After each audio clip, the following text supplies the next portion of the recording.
मालाय उन्दुनायाव बागदावलायहोबाय आरो एफा गोसा मा खालामलायबाय आरो मालायफ्रासो दुआरके माबाके जा माथो खामानि थुबाय थानो शाला तू समझा हाँ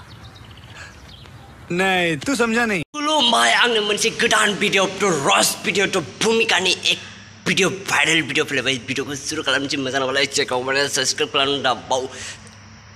देदो नायदो मालाय उन्दुनायाव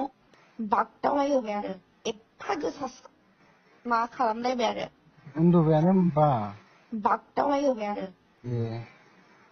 खोथा गैया गारा हरोलै नोंसोर आदैमोननिफ्राय हा खुनु खोथा गैया गारा नोंसोर फन हरबाय थायो होनदां मानो हरबाय थायो नाम्बार मोनदों होननानै नङालै आं नाम्बार लानानै हराखै फार्स्ट टाइम दिनैसो नों आंनि फनखौ रिसिभ खालामदों आं बेसेबा गोबाव जाबायमोन आं नोंजों फन हरबाय थानाय रिसिभखौनो खालामा मैयाना मालाबाबो बे नाम्बाराव फन फैनाय नुदों आं बे नाम्बाराव हराखैथ' सयथिबो दे आगै आं लोमजादोंसो एसे दासो दहाय दुगैनानै आं एसे बोरैबा मोनदों हाव हाव मोनदों आं तो लोगोफोर भिडिअखौ नोंसोरो नुखाबाय बुजिखाबाय मा बुंदो मा रायलायदो तो भूमिकाना बहुत कन्टेक्ट दं खोमा माने बिदिनो फन फैबाय थायो बादावलायनाय मालायलायनाय जाबाय थादों आरोना लोगोफोर तो भिडिअआ माने मा बुंनो थांदों आङो ना माने भूमिकाया इदि कन्टेक्ट दंखायो खोमा इदिनो 12K 6K 5K फाननायनि माने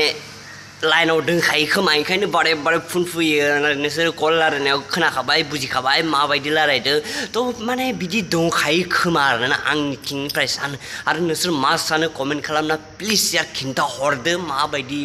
मा जायो आरोना आरो सोर सोर मिथियो खिन्थाबायदो कमेन्टआव बा दुम दुम नाका थुलाबबायना हरबानो जाबाय आरोना कमेन्टखौ तो लोगोफोर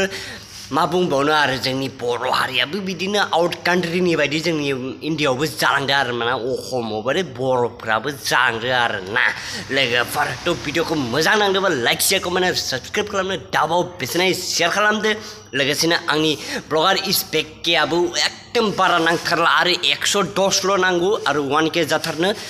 प्लिज थांनानै सापर्ट खालाम फंबाय हिसाबै बेलेगै जुदि सापर्ट खालामाबा इसोराबो नोंसोरखौ नाहरगोन आरोना लोगोफोर भिडिअआ एसेबांसो मोजां नांदोंबा एकदमबारे शेयार खालामनो हादो दे लोगोफोर कमेन्ट खालामनो दाबाव